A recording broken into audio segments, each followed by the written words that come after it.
¿De qué estamos hablando?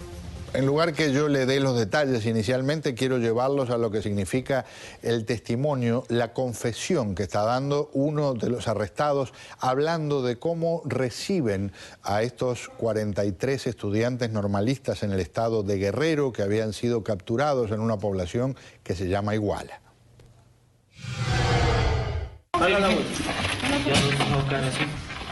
Y entonces cayéndose así, ya dice al terco, la rana o el pato, los agarraban y ya me encontraban colgando.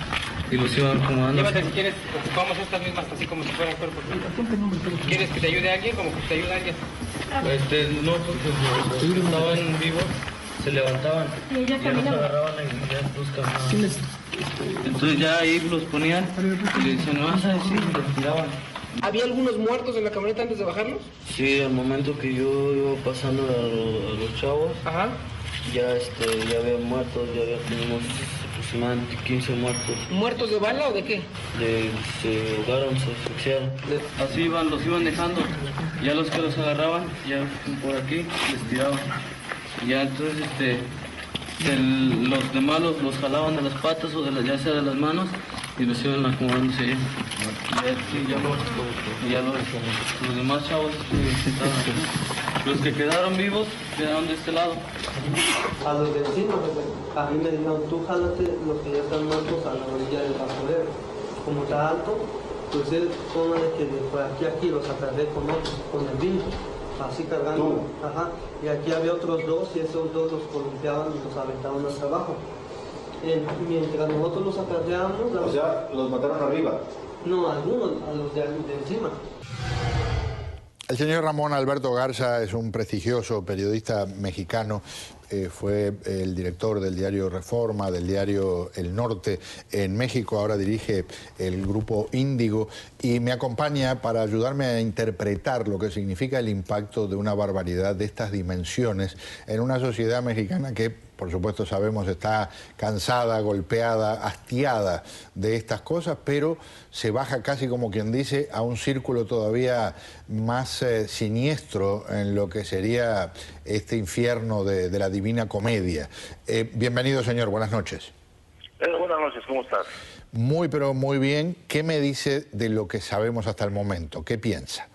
Bueno, primero déjame decirte que esto es una saga ya en México. Recordarás que hemos estado hablando en el pasado de las famosas fosas de los indocumentados en San Fernando, Tamaulipas, 70 y tantos que descubrieron.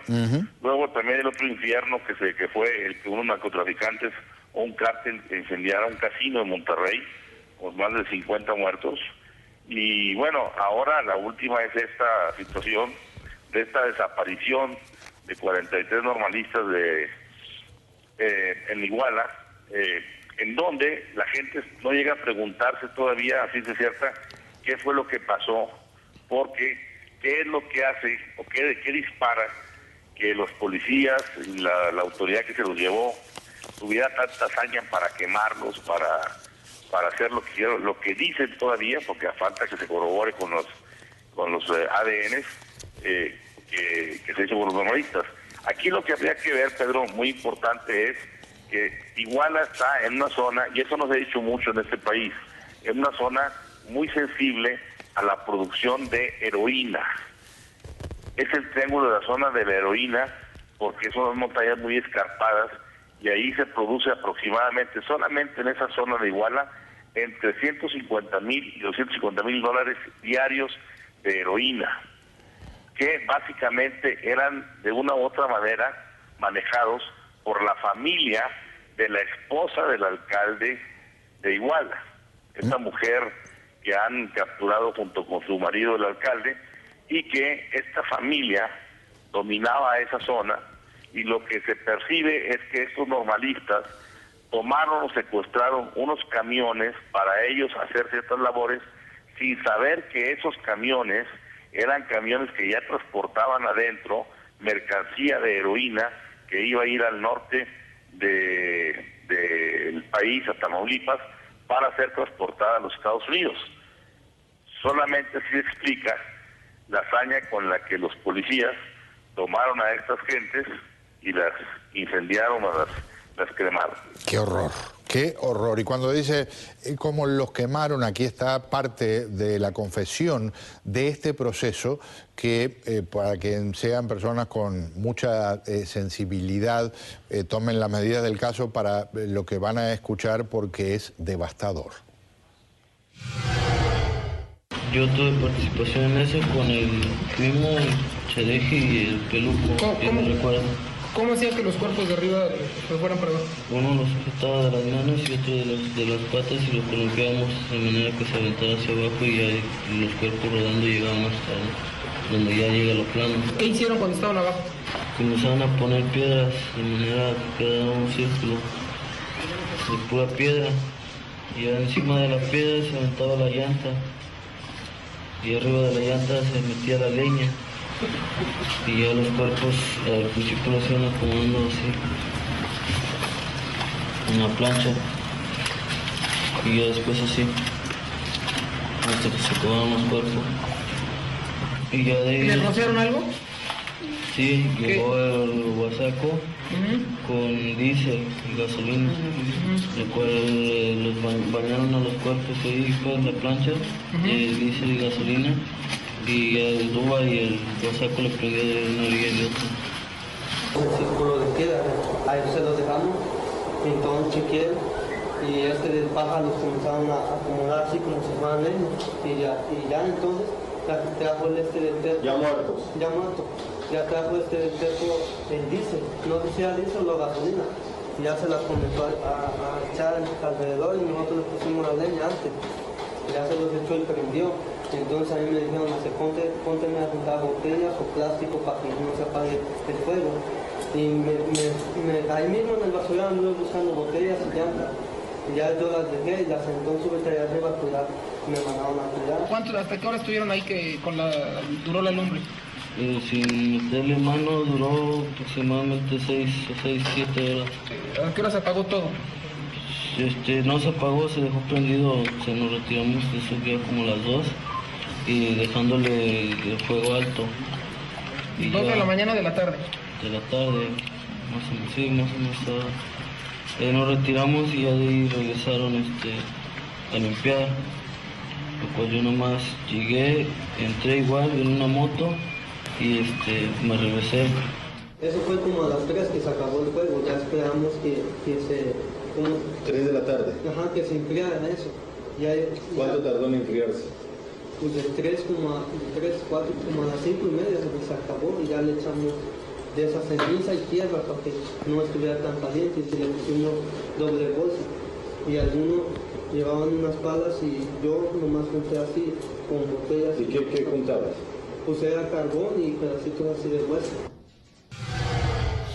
Eladio Páez es actualmente el presidente de una empresa que se llama Precise411.com, el presidente de una empresa que trabaja en temas de seguridad, es un experto en el tema y tiene una larga trayectoria policial en la batalla con también las drogas, contra los traficantes de drogas.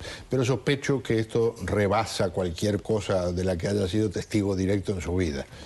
Nunca, y lo que se está mirando en México es algo que nunca antes se ha visto.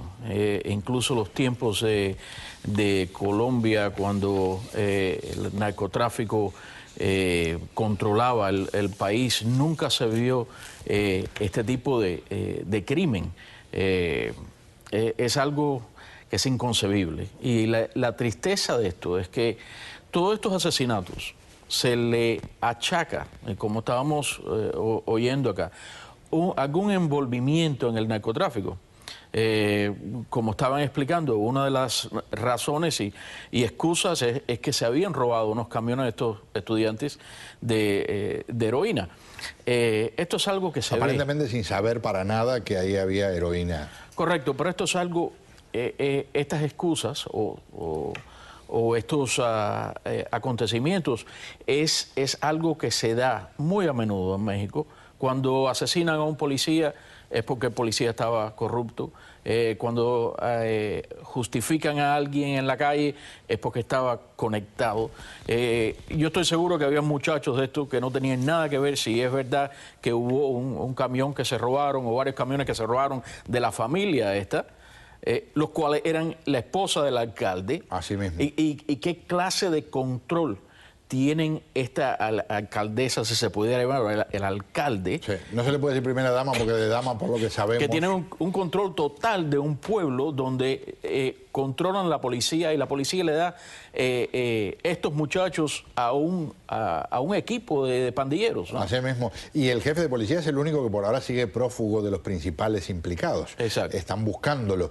Quiero llevarlos otra vez al lugar de la confesión para escuchar qué hacen entonces con los restos calcinados, que se transformaron en una cantidad de pequeños trocitos de hueso, en algunos casos no mayores que tal vez el tamaño de una falange.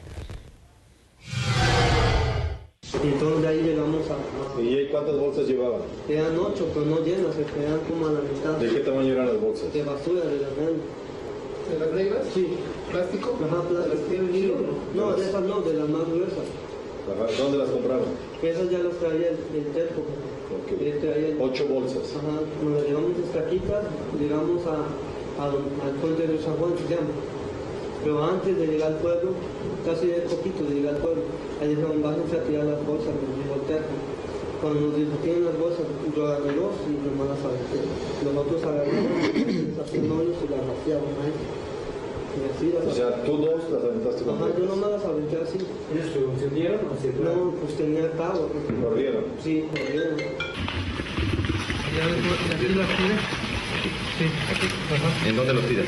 Las aviento así, pero traía agua y se las llevó. Perfecto.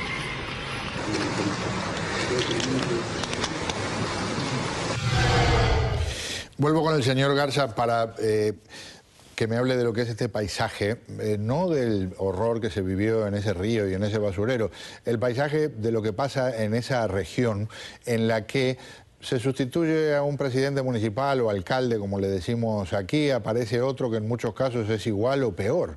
Le quitan las armas a una policía de un pueblito y van autoridades federales y al poco tiempo la maquinaria se pone en marcha nuevamente, y todo esto en el marco de miles de millones de dólares que se mueven con lo que es el narcotráfico y la corrupción en distintos niveles. Qué terrible que parezca difícil ver una luz al final de este túnel tan siniestro, ¿verdad?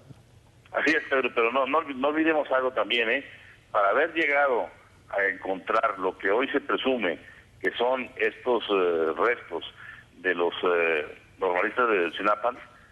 Recuerda que la autoridad mexicana en el rastreo descubrió decenas de fosas con otro tipo de cadáveres que no sabemos a quién pertenecen, que simplemente porque no eran de los normalistas ahí se dejaron.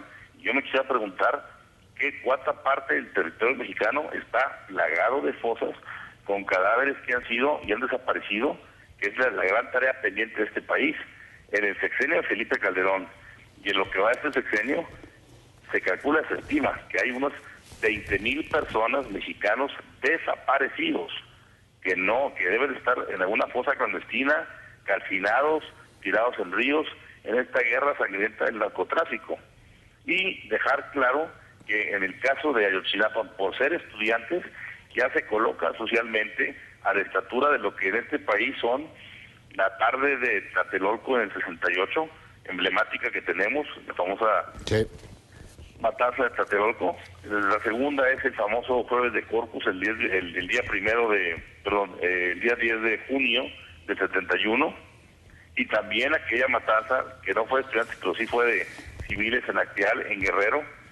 3 matanzas que han creado una herida profunda en el inconsciente colectivo de los mexicanos, y ahora se suma esta que ha movilizado no solamente cientos de miles de personas en todo el territorio mexicano, sino también en el extranjero, y ha puesto el reflector en un país que, como bien lo decías hace unos momentos, pasaba por un momento muy importante de reformas estructurales y de pronto se eclipsa por esta cuestión de derechos humanos, de violencia, de este infierno que se vive en este país, Sin duda, donde no se ha podido frenar el narcotráfico de la manera que se hubiera deseado.